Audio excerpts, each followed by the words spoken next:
And welcome to Habs Unfiltered. I'm your host, Blaine Pudvang. I'm joined this week by my co-host, Treg Wilson, Hello, everyone. and Matt Smith. Good evening. So it's the weekend. The NHL is back in play. How excited is everyone? I'm fucking through the roof ecstatic. I swear a lot as it is, and I think I'm swearing more now. There was a lot of fuck yes and a lot of son of a bitch and whatever during the game the other night. I'll tell you that. And the one thing you can be really excited about, this was announced today. Chris Lee will not be calling any of the Canadiens games during the regular season. This is one thing you can say fuck yeah about from, all Habs fans can agree on that one. No Chris Lee. He's in the East Division.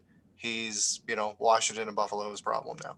Once that was announced, I must have saw at least 500 of those Kermit the Frog waving arm, ecstatic gifs on Twitter. Absolutely. Well, judging by the Toronto game, he called a few friends and said, "Hey." Yeah. but here's the thing. At least now, when we see incompetence in officiating, we know it's not on purpose. It's simply a little bit of rust. But with Lee, it's on purpose because no one could be that freaking bad and not do shit like that on purpose.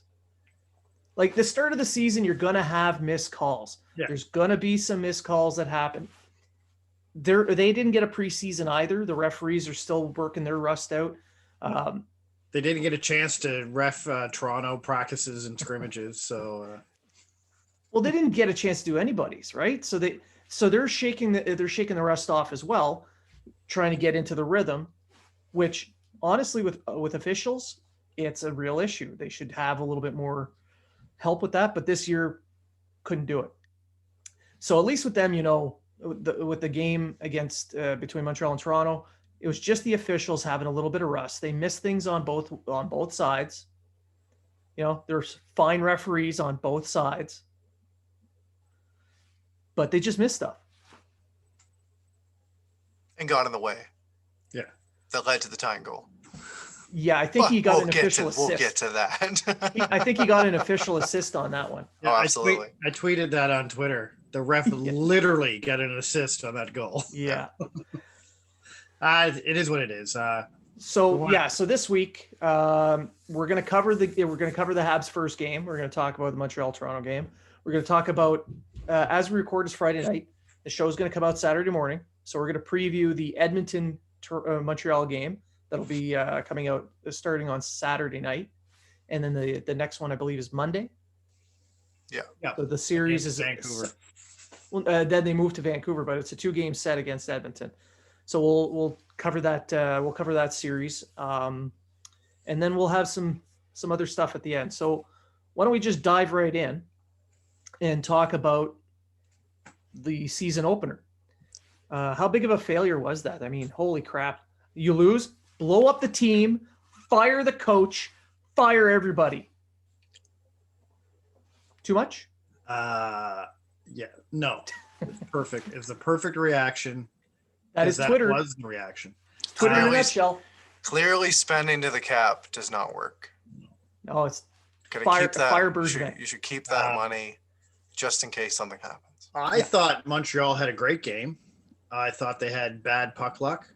Was the difference in the game? I thought Toronto had a terrible game. If it wasn't for the 4 penalties in a row, they never would have got it back in the game. Mind you, the Weber-Suzuki penalties I thought were penalties, so the 5-on-3 was a legit 5-on-3 in my opinion. I thought the Sherratt penalty was a bit soft considering Simmons cross-checked him back.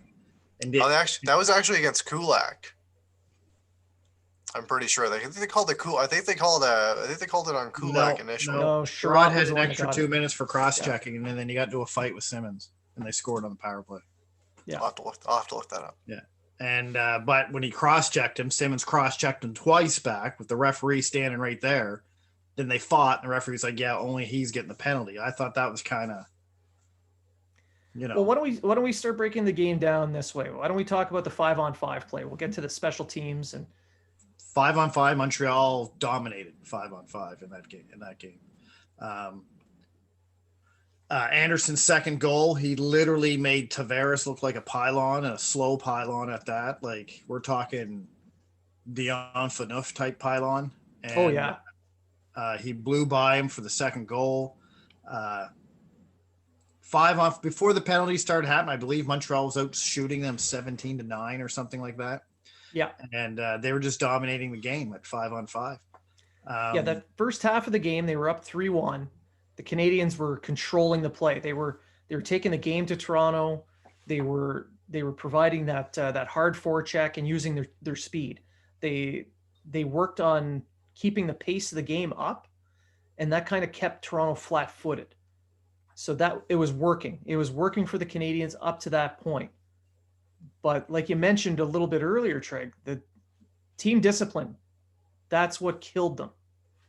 I mean, Weber's was an honest mistake, I think. He wasn't intending to throw the puck over the thing. Yeah. Suzuki, he put his hand around the guy.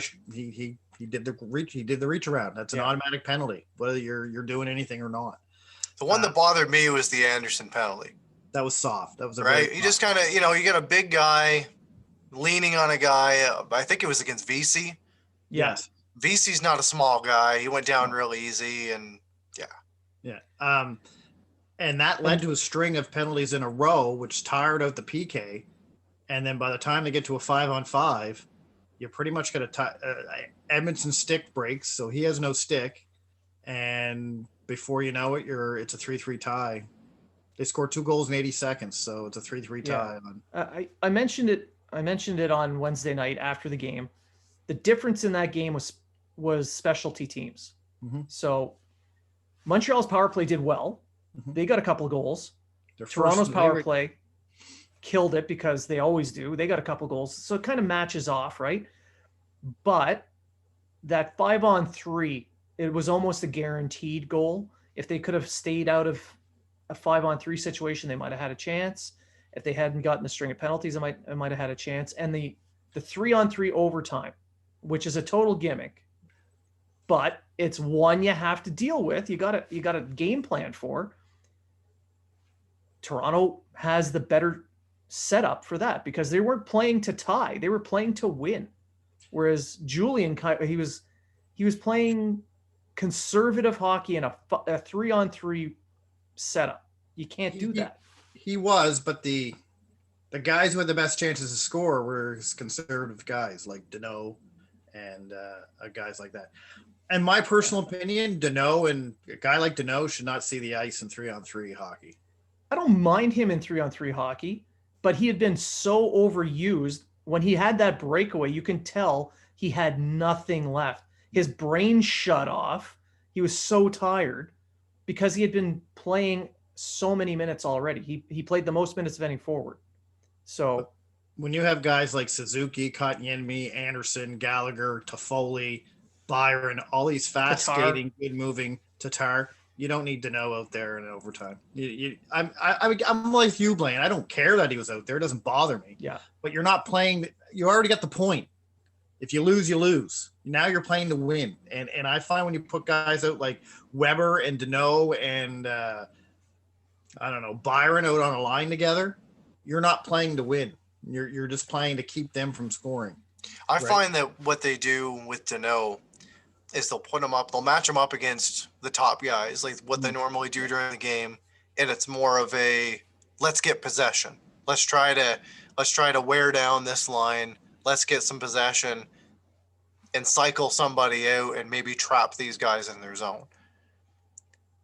That's what they seem to do. But like my problem with overtime, other than Deneau, like I'm not going to blame Deneau. He was, as you said, he was bag tired. Yeah. It would have been nice if he would have got a shot. That would have been, a little bit better. I'm sure my neighbors heard me yell things that rhyme with trucker and probably fucker a couple of times. But my issue was the line change that Byron made. That was the thing. Yeah. I was like, what are you doing? And as soon as I saw the 2-on-1, I was just like, fuck. Like he was exhausted too. He had been on the ice for far too long, and he had been motoring back and forth. He he was was still the but best chance to catch up. He was the Yes. best chance to catch up to Yeah. Riley. It wouldn't have been Gallagher jumping off the bench trying to play catch up. Yeah. Right. But you know what? I'm not going to lose my mind over it like No, some people no. are. It's game one. There's still a lot of hockey left to be played. There's a hell of a lot of positives to bring out of this game. Josh Anderson was a fucking wrecking crew out there. He was throwing the body. He had 7 shots. He scored a couple goals. He can move for a big man. And the whole power horse thing that they're calling him now, like he can move. And we can tell now why Mark Bergevin went out and made this deal. That line is really clicking. That's Suzuki, Drouin. And we mentioned that on the show. We said if Anderson can fit in with those two, that's going to be one hell of a. That's probably going to be their top line. But Drouin had 3 assists. He's a fucking bust. No, Wow. total bust. I'm telling you, on Facebook and Twitter, I was putting out who I always put out during the game. After each period, I put out who impressed me and who needs improvement, right? At the end of the game, I put out, and someone goes, "Oh, well, Drouin got to be up there." I'm like, dude, he had 3 assists and played very well. He even had corner puck battles that he was battling for the puck. He was positioning himself right. And then they're like, "Oh, well, he bounced it off the referee." The referee was in the wrong. He did exactly what he was supposed to do in that play.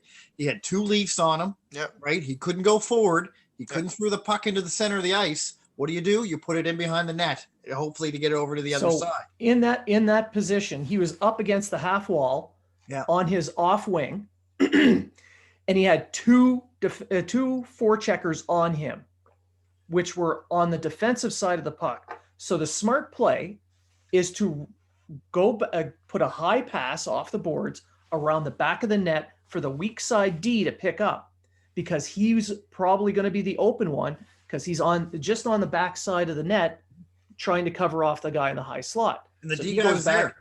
He was there on the other side. And everything was there. And the referee was just in the wrong spot. When I mentioned earlier about officials having some rust, that's part of it, not having the right positioning, because the normal positioning for an official during that kind of play is not where he was. It's off behind to the other side of the net. He's not in between. He was much too close to that play. So you can't blame Drouin on that. I actually had one person say, well, the smart play was to dip the puck through one of their legs and then go around to the middle of the ice and dump it out. I'm like, I don't know what kind of hockey you're playing, but this is not NHL 2K21. If he would have done that, he would have lost the puck and they would have scored. Then I would have said, Absolutely. "What the hell?" Then I would have been, "What the fuck was Drouin doing there?" Exactly. He played that. He did that the way you're supposed to do it. Right. All night long, he was engaged.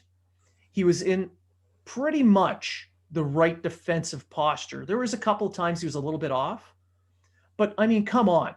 What more does a kid have to do? He plays a perfect game. He's just okay.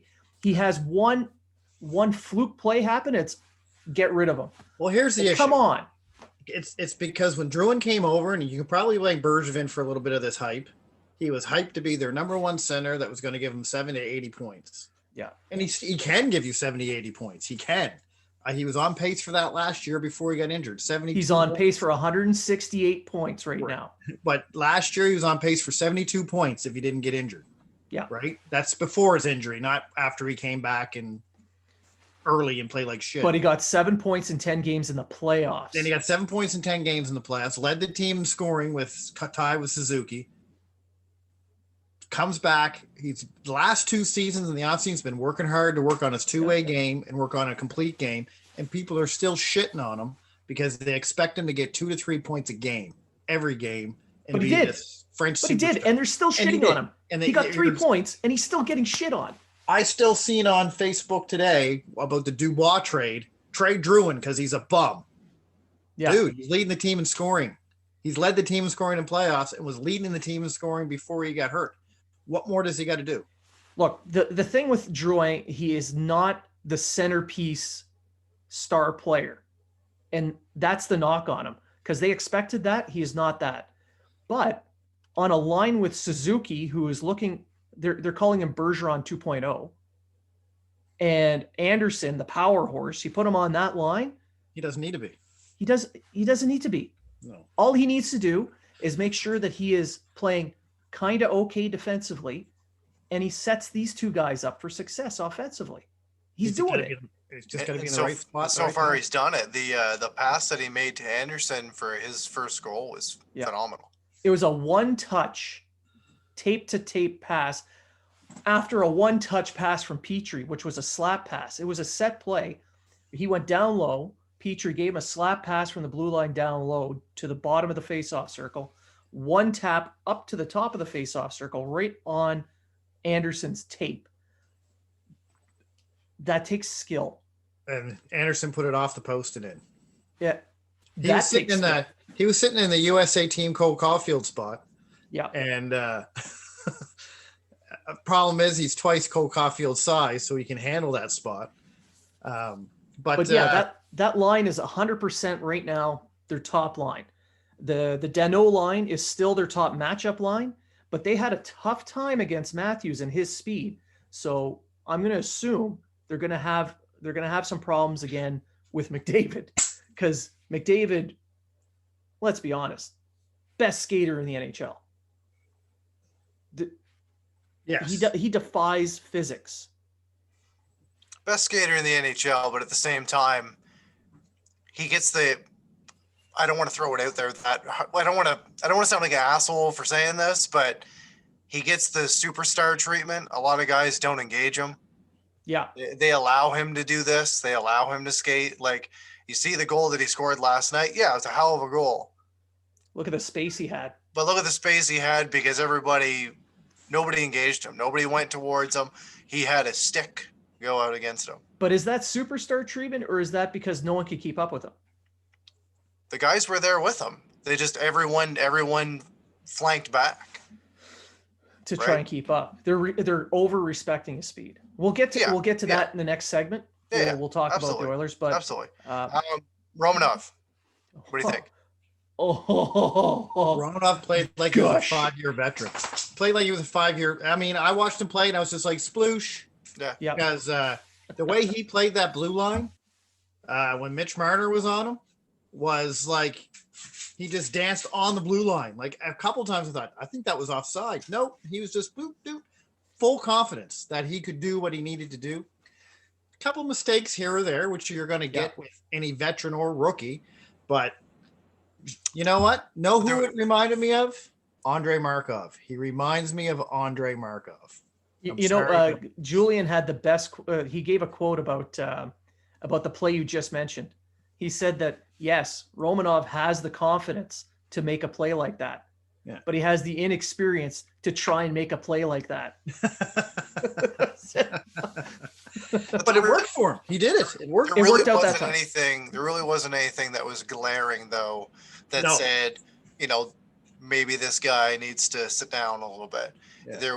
It was for the most part, it was, let's see this guy again, give him another shift. Let's see him on the power play. Let's see him on the penalty kill. Let's see him. And, what a way to get your first point of your career with a pass like that to that was the second time he made a pass like that. He launched Danault free.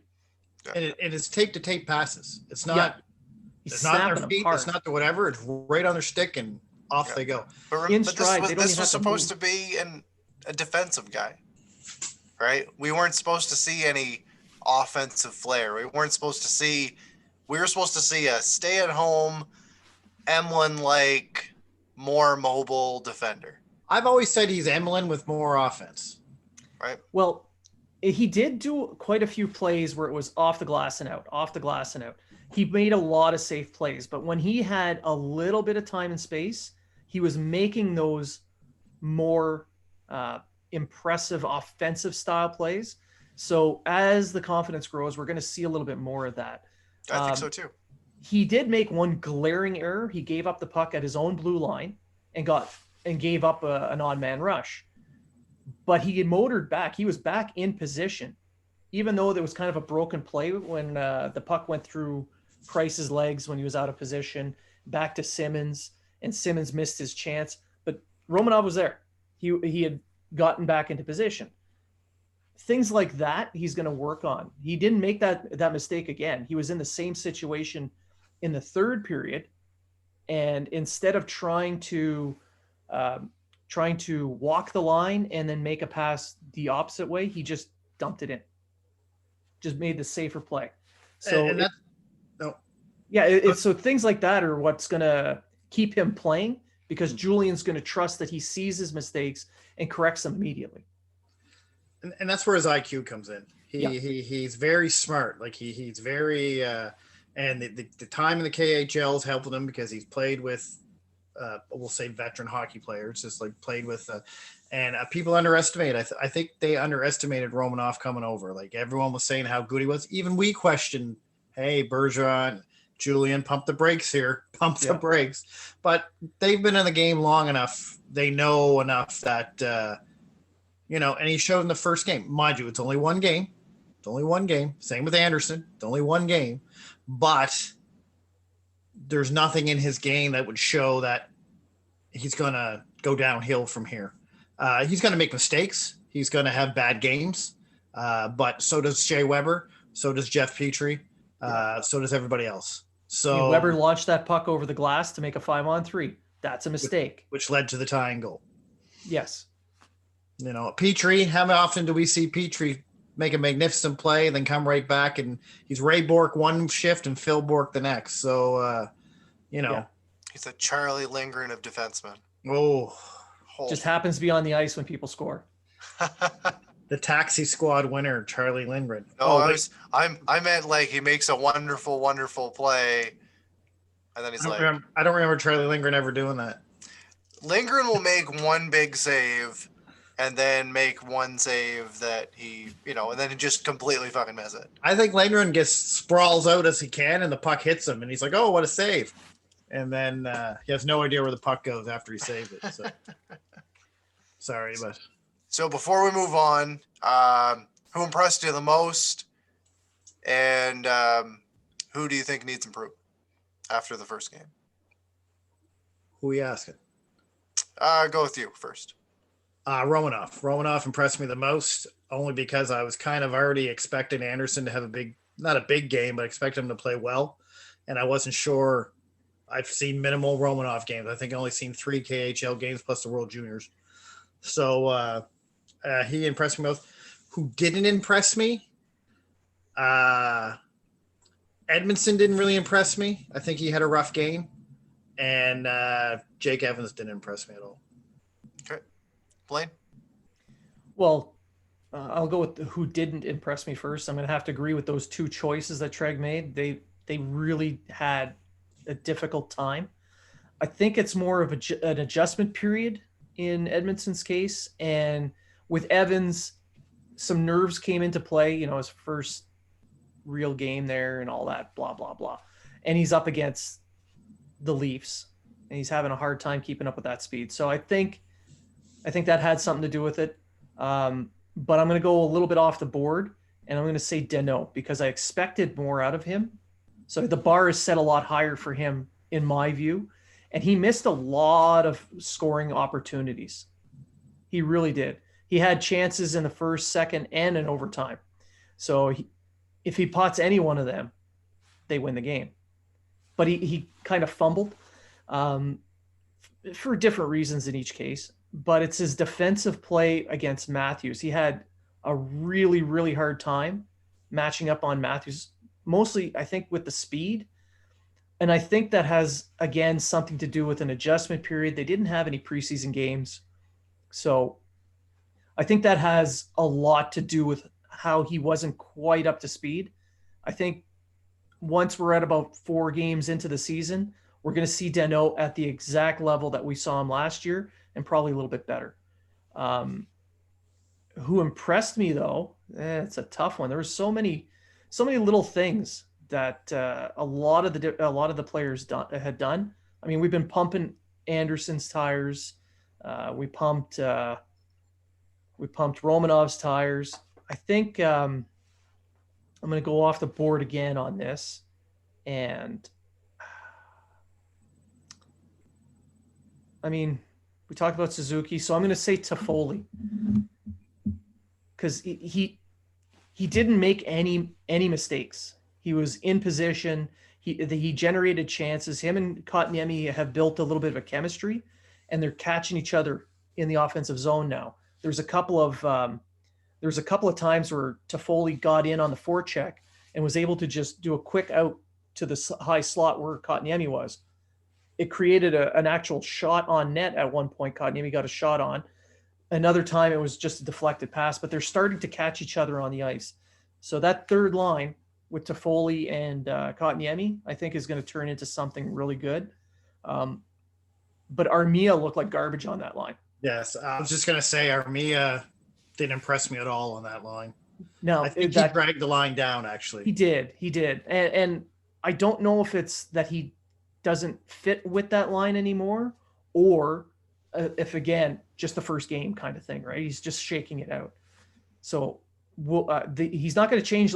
Julian's not going to change any lines come the next game. So he may flop Armia and Toffoli from left to right, because they both during the preseason. Yeah, they both played either side. So, well, during that game, you saw after the face-off, it was just a free for all. Yeah, between those two, they were swapping it. Yeah. And as the game went on, Romanov moved up with Petrie in the third period. Yeah. Danault double shifted on the fourth line as well. To take over for Evans. So yeah. Julian realized Edmondson and Evans were kind of struggling and made adjustments within the game. And I think I know Brian Wild thinks Romanov will be on the top line by Monday. I can't argue with that. I can't either. And I wouldn't be surprised if he's there tomorrow, but I don't think he will be. I think he'll keep but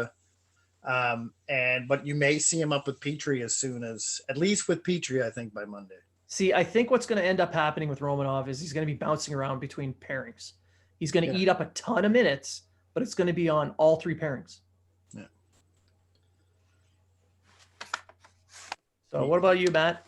I'll do mine really quick. I'll go with Power Horse Josh Anderson for my most impressed.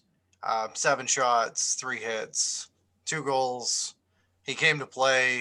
He wanted to prove the naysayers wrong. That questioned the contract that he signed and the length of it. I think he had an incredible game, and I'm really looking forward to seeing what he can bring to the team long term.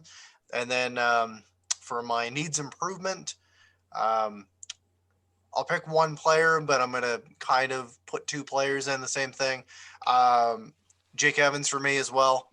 It looks like nerves got the best of him. And it seemed that the Leafs saw that. And I know that they had last change. They had this, they had that. But it seemed that anytime Evans was on the ice, they were trying to match up either the Matthews line or the Tavares line against him. And, you got a guy that's playing with nerves already. Having to play in those situations isn't going to help. And it showed. He was only 14. He only played just under 9 minutes. It was 14% in the faceoffs. And the other player I want to throw in, I'm not going to say he had a terrible game. He just wasn't as noticeable as I would have wanted him to be. And that was Kotkaniemi. I liked his physicality, and I liked how he was moving the puck. However, I'd like to see him shoot a little bit more. And another guy that's got to work on his face-off. He's 11% in face-offs. And when you're, your third line center, that's the guy that you want. They're a possession team. And it starts with being able to have the puck. If you're chasing the puck down, even though, you've got size, or May's got size, you don't want to be chasing the puck. You want to be starting with possession. And that's been Canadians. That was the Canadians' problem for a long time. And now all of a sudden you're, Suzuki's getting better in the faceoff. Danault's very good on the faceoffs. If he could maybe tutor these guys a little bit, work on it a little bit. And if we can get a guy that's, 45, 50%, that'd be fantastic. It definitely beats 14 and 11% after game 1. Yeah. So Danault today at practice, so it's Friday, the 15th of January. So today at practice, Danault is working after practice with Kotkaniemi, Suzuki, and Evans. They were going over face-offs. So he was showing them his techniques and his tricks in the face-off circle. So hopefully they do pick up a little bit, because Kotkaniemi last year finished around 45%. If he can pick up that 5% more and just be a 50-50 draw man, that'd be way better. Absolutely. Suzuki is already at about 52, 53, and Deno's around 55. So you start getting closer to the 50s on everybody, and this team looks way better. Like, their power play looked 100 times better. They controlled the play. They controlled the puck. They created chances, and it started in the face-off circle. They ended up winning most of their face-offs on the power play. They also gave different looks in the power play too. Yeah. It wasn't just back to Weber for the one-timer, back to Weber for the one-timer. They different facets, different looks, so you really didn't know where the shot was going to be coming from or what the play was going to be, which is what they needed to do. Their last year's power play just got way too predictable. Yeah. And you know, they didn't change it. I mean, they're still doing that drop pass thing. I don't know why they do that, but yeah, they did it twice though. They didn't do it every single time. They didn't do it every single time. Yeah. So anyway, I hate Bring back the the drop passes. I don't understand. You're already by the chase. defender. Why are you dropping it back so you have to get by that defender again? So now you're standing still. Yeah. But anyway, Bring back the dump and chase. That could work with the With the second players wave. they have now, they actually do it. With the 'cause second you have wave, it speed could and work. size. I'm not a fan. I'm not a fan of the dump and chase, by the way. So we're gonna move on to the next segment. We're just gonna shave this one off and move on to the next segment. But before we do, I'd like to mention support for Habs Unfiltered is brought to you by Manscaped, who is the best in men's below-the-waist grooming.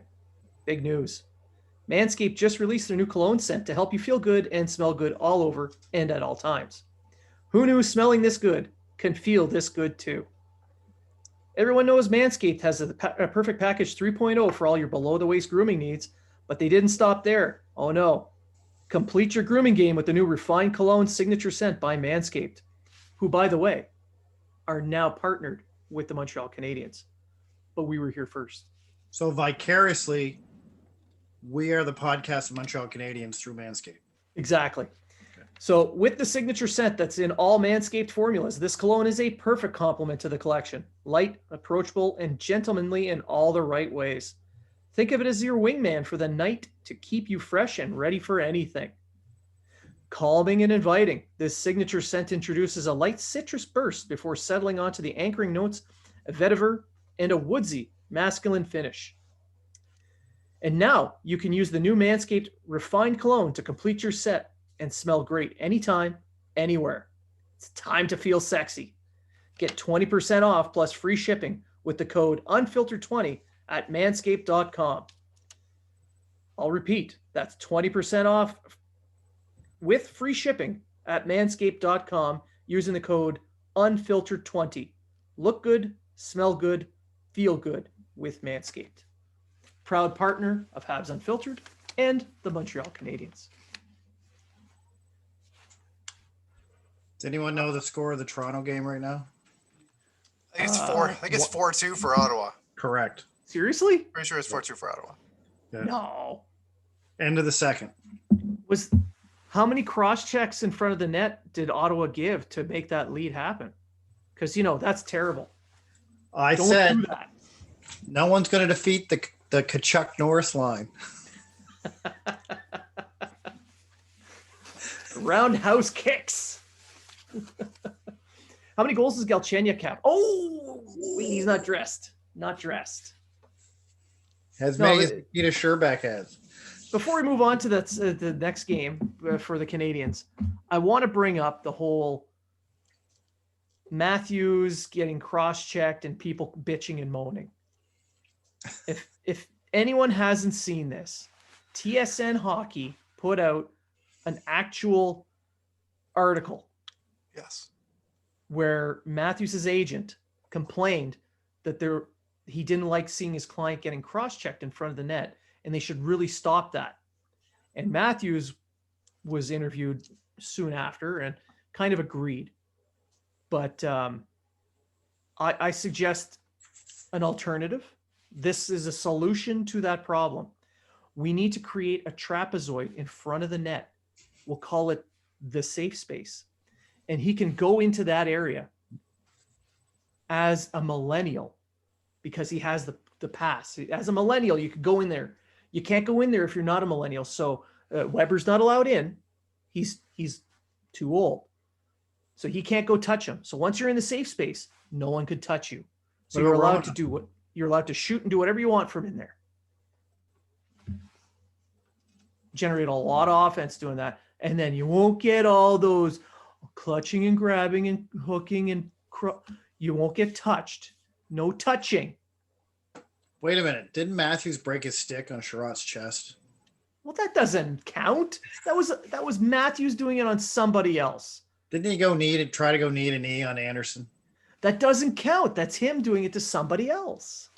Didn't Tavares cross-check somebody in the back there in front of the net?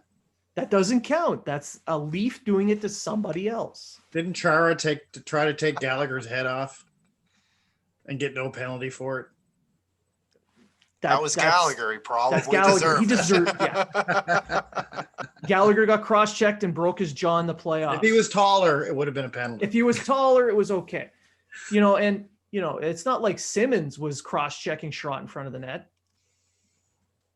But again, that's a Leaf, so it doesn't count. I say this as TSN. I'm pretending I'm TSN, and that's my argument. The Leafs do it, it's okay. So my take on this whole thing, and I'm going to be very brief about it. They can't keep dictating rules of the game because of one fucking player. And for the first game of the year during COVID times, in these built up divisions that we're all excited for, especially in the Canadian division, for them to come out with an article that says, oh my God, I don't like getting touched in front of the net.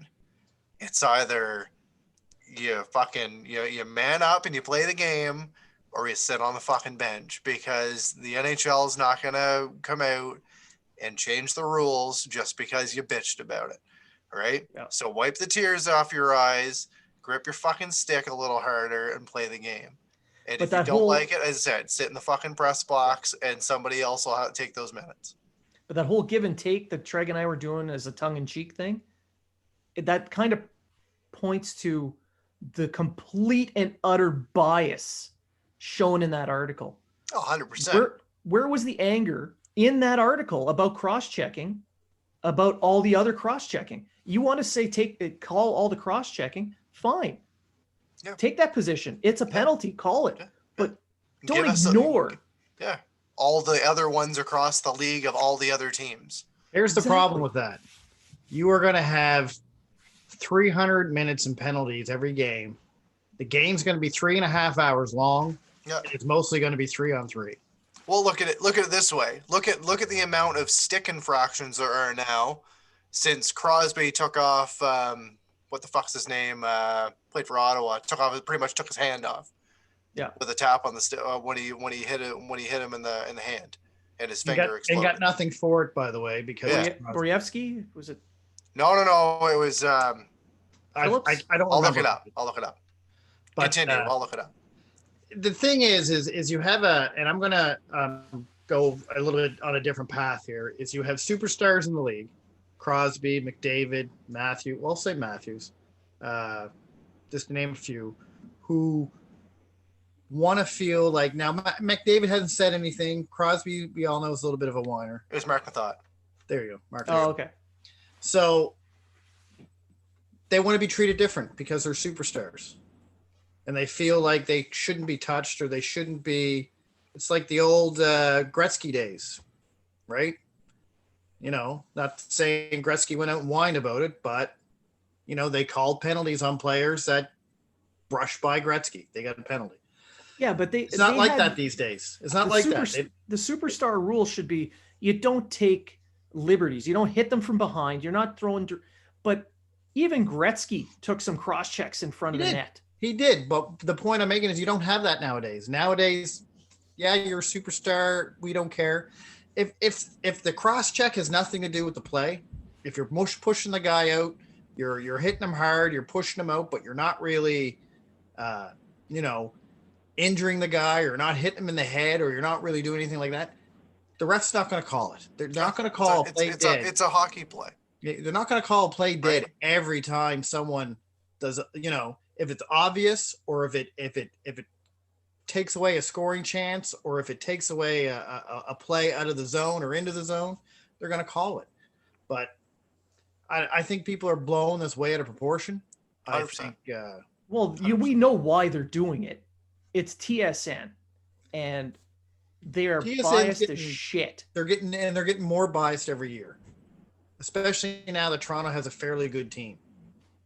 And like when Toronto was a shit team, TSN was still biased, but not as what they are now. They're basically carrying water for the Toronto organization by trying to kind of pepper the officials before any game happens, saying, hey, keep an eye on this stuff. It's not helping us. So, like, what the hell, man? Yeah. They said it's the first game of the year, too. Right. Like, just you got 9 more of this shit. Guess what's going to happen by the end of this season when the Canadiens and the Leafs have 3 games back to back to back to finish the season?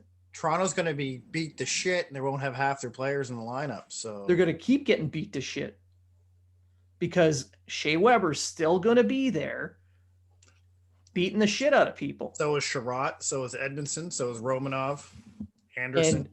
And it doesn't matter what the coach says.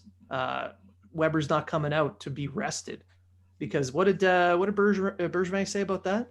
If you want him to take a rest, make sure you go tell him, wear a helmet and a mouth guard. So poor Tony. All right, so we'll move on to to preview the next game. So the Canadiens are going to play the Oilers in a 2-game set in Edmonton. They're already there. I'm gonna give it to you, Matt, to kind of set it off, set the scene for us. What do you paint us a picture, Matt? Well, it's going to be another one of those games. Don't take penalties. Edmonton's a very, very good power play team. You've got McDavid, you got Drysdale. What the game's going to come down to, if you can shut down that line and you can be hard on Ethan Bear, I think it's Ethan Bear and Darnell Nurse that are the pairing, that are their top pairing. If you're hard in the forecheck on them and you can contain one of those lines and not take penalties, you're going to be fine. You're also going to be going against Mikko Koskinen, most likely, who's going to be playing his 3rd game of the season already, because Mike Smith's apparently injured, and apparently it's a long-term thing, even though they haven't come out and said exactly what it is. They have made a few changes to their lineup already, so we're not going to see Mike Smith. We might see a goalie in Koskinen that might be a little bit tired, so maybe that could be something that could be to their advantage. And the Canadiens just need to play the game that they played against Toronto. However, Edmonton does have some big guys on their team that will throw the body, that will drop the gloves, that you don't really want to drop the gloves with, being a guy like Cassian or Darnell Nurse. And they also have Jujhar Khaira as well, and he's a pretty big boy that can throw the body as well. Lots of cross checks in front of the net there. Exactly. As long as they stick to their plan and they stay disciplined and they're careful with their matchups, they should be fine. This series is going to be a hard one for Edmonton, only because by the time they're done this 2-game set, it'll be 5 games in 6 nights, or 5 games in, something like that. They played Wednesday, Thursday, off Friday, Saturday, Monday. So that's what, 1, 2, 3, 4, 5 games. It's 5 games. 5 games. Nights. 7 nights, 5 games Yeah. in 7 nights. So That's a tough schedule to start off with. That's for sure. yeah. So I mean, for them, they're gonna be tired. And Montreal got to use their speed and, like what Matt said, get the forecheck in there. And you always have McDavid and Draisaitl. They're playing on 2 separate lines, but they don't really have too much with them to play with. Well, you look, just for instance, I'm just going to bring up the first 2 games that they played so far. Draisaitl is averaging 21-30, McDavid's 24-01, and Nugent Hopkins is 23-22. The next highest forward is everyone's pretty much the same, like 14 minutes, 13 minutes, etc. Because they put so much, not to say pressure, but they put so much onus on those players. You just got to shut them down and not take penalties. You'll be fine. I mean, and you're probably going to see the backup, whoever the backup's going to be for. I can't see Koskinen playing all 5 games. I think you probably will. You probably might even see Jake Allen in one of those games as well for Montreal. Yeah. It could happen, yeah. Definitely going to play in the 3 sets of Vancouver because you have a back-to-back on the 20th and 21st. But I wouldn't be surprised to see him in the 3rd game of the season against Edmonton as well. But these are the COVID times. These are the way it's going to be. Like Montreal's going to have nights where they're going to play 5 games in 6 nights or 6 games in 8 nights or whatever it is. And you got to be prepared for it. The bonus Montreal has is they have better goaltending, better defense. And if they can contain Draisaitl and or McDavid, they'll win the game. Yep. So the key to doing that, the key to shutting down those top 2 lines, because you're right, Matt, those 2 lines are basically double shifting them the entire game to the point of you barely ever see the 3rd or 4th line. But you're going to need all 5 skaters on the ice to shut down those lines. So you're going to have to try your best to match up Sherratt and Weber against the McDavid line. And you're going to have, or the Draisaitl line, I think would fit best with those 2. And then with you want Petrie up against the McDavid line. But I don't think Edmonton is the right guy to have in that pairing for that matchup. Kulak. So I would not be surprised to see a shift where they move Kulak up to to that pairing. So that if there's a change in the lineup, I wouldn't be surprised to see Kulak with Petrie because he has the foot speed to keep up with that line. And you basically almost got to play a trap against that line. You almost got to almost force them to dump and chase because if you just let them skate free, especially McDavid, he's just going to blow right by you, and Price is going to have to work its magic. Pray to God. Yeah.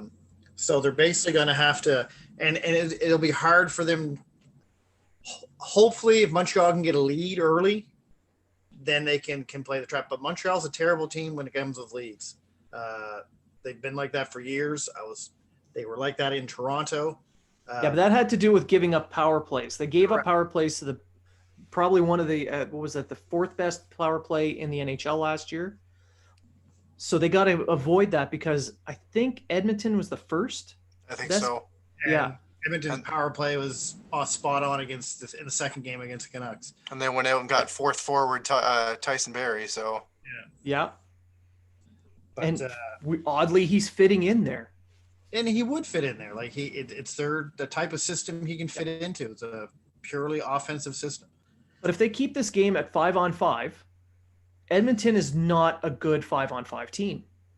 Edmonton, like Toronto, relies heavily on their power play. They count on it for their goals. So it's on the Canadiens to stay disciplined. If you give up 4 straight power plays like they did against Toronto, you're going to lose the game. Yeah. Even if Edmonton is tired. And I would not be surprised if they would be, because after that series against Vancouver, playing upwards of 25 minutes a game as a forward, their top 2 lines are doing 25 minutes as forwards. That's ridiculous amounts of ice time.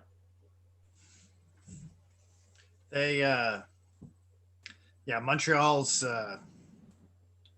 Now, do we start panicking if Montreal loses the second game to Edmonton? No. When do we start panicking? This will be the question. If they come back from this road trip and they don't have at least a 500 record, panic. Yeah, I say they have to go. They have to win 3 out of the 5 games in order to. If they don't have a 500 record, like a 2-2-1, if they that's the bare minimum to say, okay, we survived. If they don't come back with that, then I would be in a panic. Yeah, because with 56 games, yeah, a 3 to 5 game losing streak can probably almost ruin your entire year, no matter what time of year it happens. Yeah, and they the big thing this year is to win in regulation. Yes. All right. As soon as you're giving points to people in your division, and that's all it's going to be this year. Yep. You're just, if it's going to be a close season. Yeah, every game's a 4-point game. That's right. Yeah. But this game coming up against Edmonton, it should be fun to watch. It's McDavid, but I'm going to miss it, unfortunately. You're working. Yeah. Working. Yeah. Take your iPad. You'll have time to watch it. Oh yeah. Just get that neck pillow so when you get into your chair at work, you just Get one of your Killicks or whatever you guys call them there, and corporals. Corporal to give you your coffee and sip it.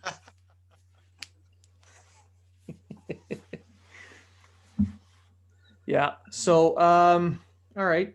So we'll do a prediction. They got a two game set against Edmonton. What do you guys think is going to happen? Do you think the Canadians are going to pull off a win, 2 wins, no wins? Matt, what do you think? I'm going to go 2 wins. I think that guys are going to step up in the locker room and they're going to say, we let one slip. Let's not do it again, and let's come out and show what this team can do. And I expect a good performance out of them. I won't say, score predictions or anything like that, but I'm thinking 2 wins. I agree with Matt. I think they get 2 wins, and I think they get 4 wins out of the entire West Coast trip. See, okay, so out of the 5 games on the West Coast, you think they're going to end up with 4 wins out of the 5? Yeah. Okay. Well, I'm not going to jump towards the Vancouver stuff just for my prediction. I'm going to stick to the Edmonton. I think they're going to come out with at least 3 points. I can see another overtime loss here. Simply because McDavid is so fast. I can see a couple of guys taking penalties trying to slow him down. And then the team gets bit for it. But comes back right away after one of those, and they pot a couple of goals. I'm also gonna take a step forward and say that we're gonna finally see that Kotkaniemi line with some magic in that next game. I can see a goal coming out of that line in this next game. It's all up to Armia or whoever they're going to have playing with them. I'm assuming it's going to be Armia. Yeah. I think he dragged, Matt said he was unimpressed with Kotkaniemi. I think it was more Armia dragging that line down and Kotkaniemi and Toffoli not being able to be where they need to be and do what this is the thing. Maybe you put Lehkonen on that line. Yeah. Because then you can put Toffoli on the right. Yep. And then move Armia down on the right side, and Bayern can play on the left like he can. Or Lehkonen can play on the right too. Yeah. Or you move Byron up. Doesn't really matter. Right. Yeah. But it's almost like in the power play, I found Tatar. I tweeted about it at the first of the game.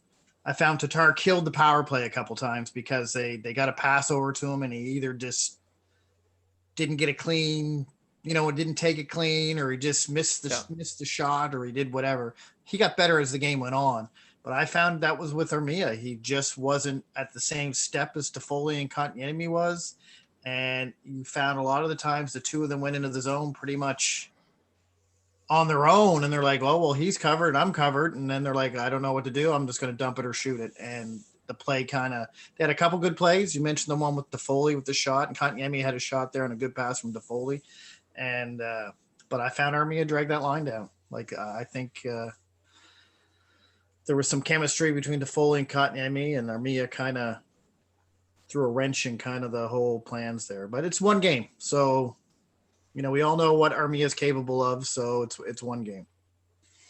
All right. I think we're all set there for the next game. We're all excited to watch it if we can. Some of us pretend we're working. It's my day one. It's my day one. I'm definitely gonna be working. You've got a government job, Matt. Yeah. No one works in a government job. Especially an Air Force one. Essential personnel. Essential. That's right. We're bringing in the COVID vaccines, man. No, we're not yet. We're the aircraft are ready. Only because of you, Matt. You're a hero. Yeah. We're gonna spread them by chemtrail. Mandatory vaccinations here. Yeah. Yeah, we're not doing that yet, but we're ready if needed. We're ready if needed. They're gonna set an anti-mask organization in a big field, and the plane's just gonna fly over, dropping the vaccine all over them. My question is, how do you get the microchips in if you're just chemtrailing it? Up your nose, you inhale it. Like, how small are these things? I mean, it's microscopic, man. Because there's one for Amazon, there's one for Microsoft. Yeah, there's more than one in there. There's a Google one, isn't there? And so every time you breathe, Google's going to say, you just breathed 5 times. Do you need a breath mint? So before we get into too many conspiracy theories, do we want to talk really quickly on the latest on Dubois? Speaking of conspiracy theories. Good segue, Matt. It's kind of a segue.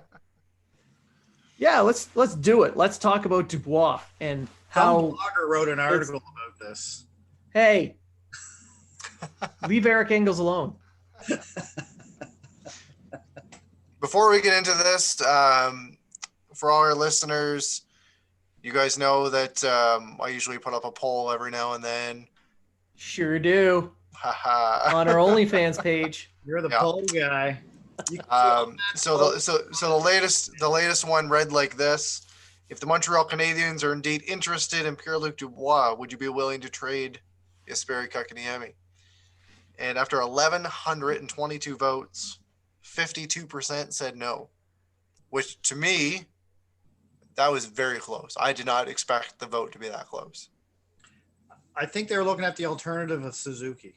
I think I'm just saying, I'm purely guessing here, but I would think they took it as a question as, would you take Kotkaniemi over Suzuki?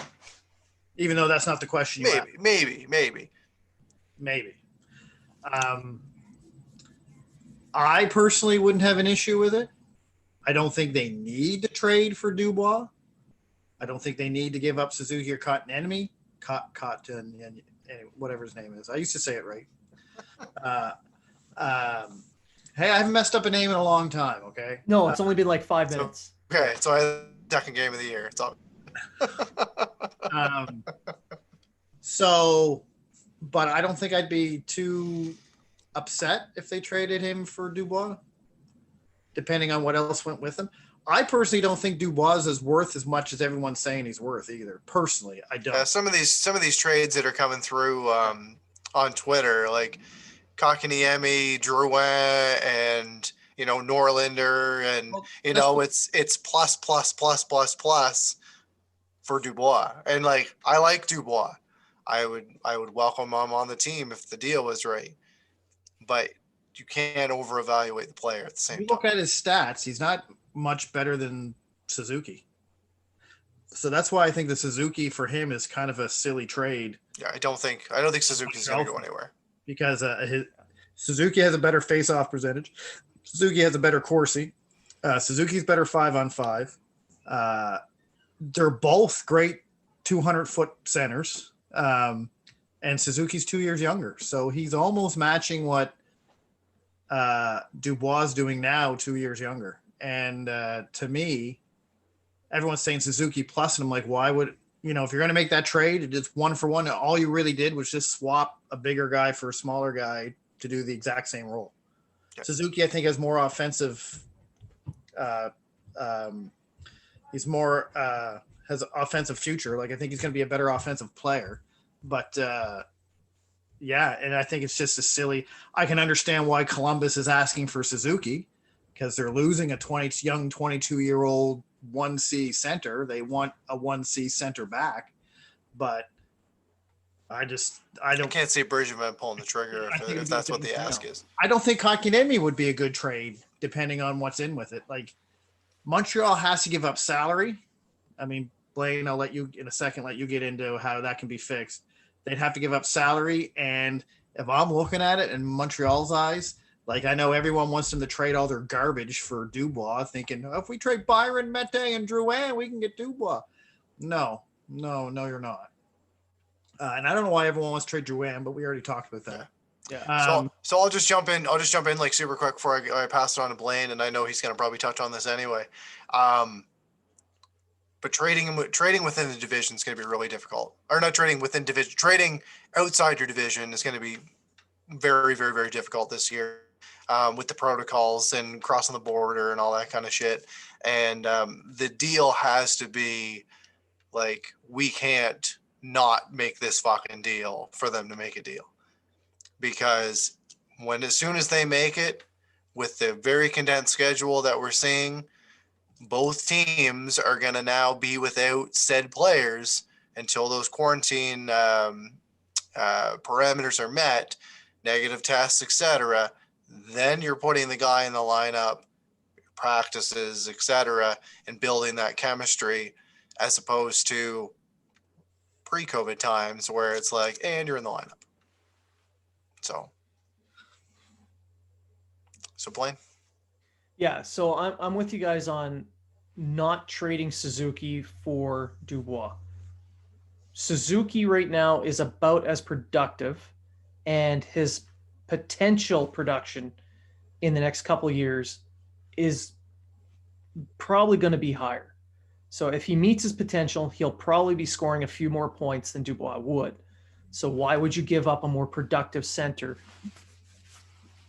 It doesn't make sense to me. Cap-wise, it makes no sense because Suzuki for the next 2 years is on an entry-level deal. He's about as productive, and he's doing it for $4 million less. And in 2 years, he is still an RFA looking for his first bridge deal. Whereas Dubois, who's making $5 million, which is 5 times what they're paying Suzuki, producing a little bit less, is going to be wanting a lot more on his next deal. So are you prepared to pay that kind of cash? And Treg, you mentioned it. Why are you going to trade a guy like that? It's just for size. Like you mentioned, those 3 extra inches. If 3 extra inches meant so much, there'd be a lot of guys at home wondering why they're not getting traded off when their wives and coming home to their wives with someone else. Let's be honest. It's not that big of a difference in this case. Now with Kotkaniemi, it starts to get to be a little bit of a different story because the 2 players are similar in style. Kotkaniemi's already 6'2", 205. In 2 more years, where is he going to be? Is he going to be about what Dubois is? Maybe. Is Dubois better than Kotkaniemi is right now? 100%. Without a doubt. But cap-wise, again, we're talking about 2 years down the line. Kotkaniemi's looking at his bridge deal this summer. How much is he going to be asking for? Not $5 million. Be maybe 2, 2.5, 3? I don't know what kind of a season he has. Let's say it's $3 million. Just spitballing, right? So you now have a 1C making on an entry-level deal. So like $1 million. You have a 2C making $3 million. So between the two, you've got $4 million in your top 6, and that's less than what you're paying for Dubois. So that does factor into this. This has to factor in because it's a flat cap. So if not to mention the money going out the other way, who are you going to give up? Like you're just going to throw Byron. Does Columbus want Byron? Probably not. Deneau. We'll throw Deneau. Why If would you're they giving want? Deneau, you're not giving one of the young center. But why would Columbus want Deneau, who's a freak who can walk away at the end of the season? Exactly. So it'd have to be a sign and trade. Yeah. And then, yeah, sure. And then you have Suzuki, Dubois, Kotkaniemi going down your middle. I mean, Great. Holy crap. But in 2 years' time, Suzuki and Dubois both need contracts. Can you afford that with everybody else? Probably not. So these are things that have to happen. And of course, coming from the United States to Canada, you must quarantine for 14 days. This isn't like the NHL camps where they were given a leeway of 7 days with 4 tests. That waiver is now done. The NHL doesn't have a waiver to do that anymore because now the teams are traveling. They're going between cities. They were given that waiver because when they were going to one location, they stayed in that one location and they were staying within their own team bubble. Now that waiver is done. You're doing your 14 days. It does not matter. So you're gonna miss out on a bunch of games. So the Canadians have a window after this road trip where they're going to be off for about 5 days. So if this trade were ever to happen, it would have to happen before one of those bye weeks. But that still leaves about 11 days where he's unavailable. So now you're out, say, let's say Kotkaniemi and whoever else, Byron, Caulfield at first, whatever they put in. So you're out 2 roster players. You don't have Dubois for about 5, maybe 6 games.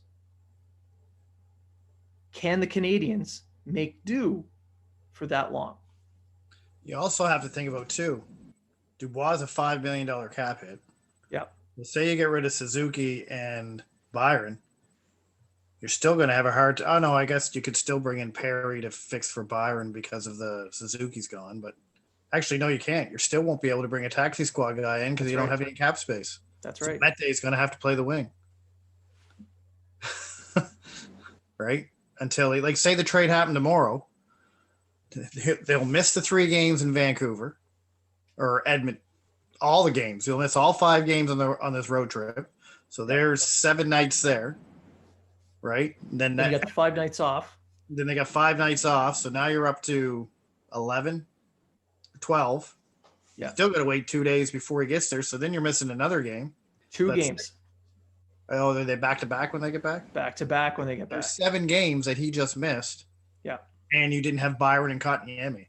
So you had Jake Evans playing on the third unit with Byron playing on the 4th and Mete playing left wing, right wing.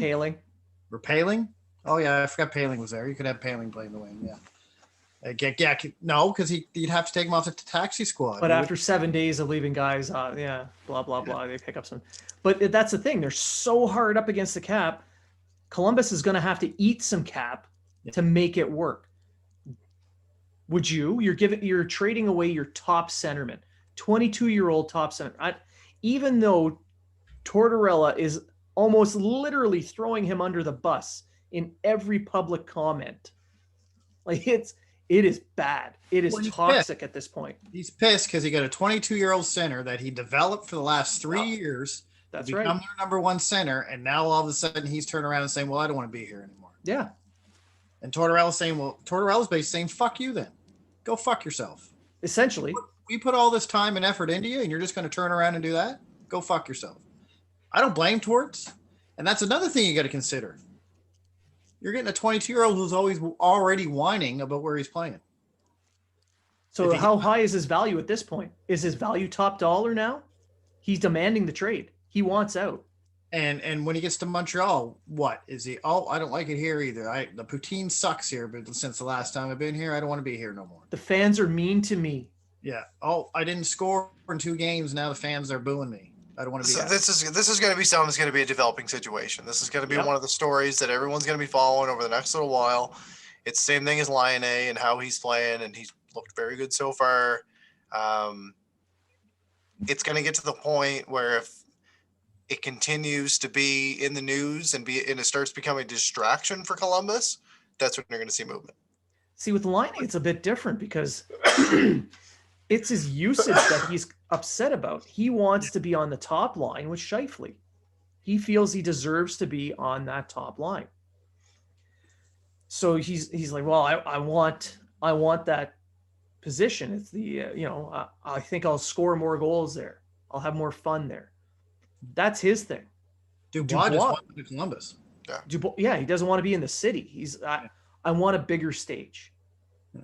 And I mean, Columbus is a great city. I don't know if you guys have been. I've been. It's a university town. There is a ton of stuff to do. They've got everything you can possibly want. It is a fun, vibrant town. It's not as big as other places, and it's definitely not as big of a hockey market. Like it's a college football town. College football is king. Hockey is one of these niche things. So I don't know. Does he want superstar treatment when he's walking through the city? Is that what he's looking for? I don't know, but he's French Canadian, and if he wants to go to Montreal, he should call up Jonathan Drouin and say, "Hey," and Drouin will tell him they'll love you and they'll hate you all at the same time. That's just the way it's going to go. Yeah. I mean, and if you think about it, I don't know if I mentioned this earlier, but you take Panarin. The only year he scored over 50 points was the year he centered Panarin, and he had 62. Other than that, he's never scored more than 50 points. So where is his value at anyway? Like everyone thinks he's this elite superstar who deserves a first pick, your top prospect, and another top player. And I don't personally think he's worth that much. I don't think they're going to get the value that they. If he were to go to a Canadian team, he wouldn't get the value that people think he should, because of the quarantine 14-day time frame and the fact that he demanded the trade. I believe Columbus's best bet is to look south of the border and look for an option down there. Maybe the Ducks, maybe Rangers. The Kings. Yeah, I can't. I know the Rangers are the big stage, and all that, but do you really want to give him to the Rangers? They're going to be division rivals again next year. I don't think they want to give them to the Rangers. I'm just saying they may get a good deal out of the Rangers to get him. They better give them the absolute top dollar deal saying, holy shit, I need to take this trade. Otherwise, I would send him out west. 2 deals being equivalent, go west. I mean, when it comes to Dubois, the team has control because they own his rights and they can trade him who he wants to. I know he's telling them where he wants to go, but that doesn't mean that's where they're going to put him. Exactly. But when it comes to trading, I don't think that Columbus has the upper hand when it comes to the trade for him. They can ask for whatever they want. And I mean, just because he wants to go to Montreal also doesn't mean Bergevin's on the phone trying to make a deal. Even though Bergevin's loved this guy, they were ready to make a big trade on the draft day to get him, to move up to 3, to get him 3 or 4. They're hoping he'd be at 4. They're trying to move up to 4, or 5, 4 or 5. Bergevin's fixed his center issue. He had a center issue then. He doesn't have one now. So it's more of a want than a need, like you wrote in your article. So, and Bergevin's not that dumb of a GM. As much as people want to say he is, he's going to call and say, what do you want for him? They're going to say Suzuki, and he's probably going to go, no, I'm good, thanks. Maybe he'll probably counter and say, oh, of course. Maybe say Kotkaniemi. You wouldn't be doing your job if you didn't. That's right. But he's not behind the 8 ball to make this trade. Yeah, he's like, I'm willing to give you this. Give me a call if you agree to it. Yeah, basically. This is what I can afford. This is what I'm comfortable with. If you like it, great. If not, thanks for the call. Yeah. So I think we can end the show there. I think we've covered quite a bit. Any final thoughts, Matt? Oh, I'm just hoping that you guys can enjoy the game, and hopefully there'll be honestly, like, if I can catch some of it, obviously I'll be on Twitter, as you guys know, and I'm just hoping for a good road trip, and more of the same, more of what we saw in their opening game, just minus all the penalties. Yeah. I just want to say, don't start worrying or panicking about this team. It's a good team. They looked good against Toronto. May take them a game or two to get their, maybe 3 to get everything together. We've mentioned many times there was no preseason games or anything like that. So just give them a couple games.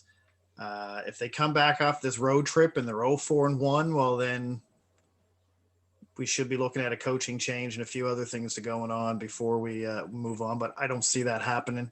It's too good of a team to go that way. They're fast. Just relax. Everyone just relax. I wonder if Gerard Gallant's in the taxi squad yet. He's on the Uber. Yeah, I had to throw that in there. I'll finish it off with saying, check out our other partner, No Name Hockey. They've got some great equipment.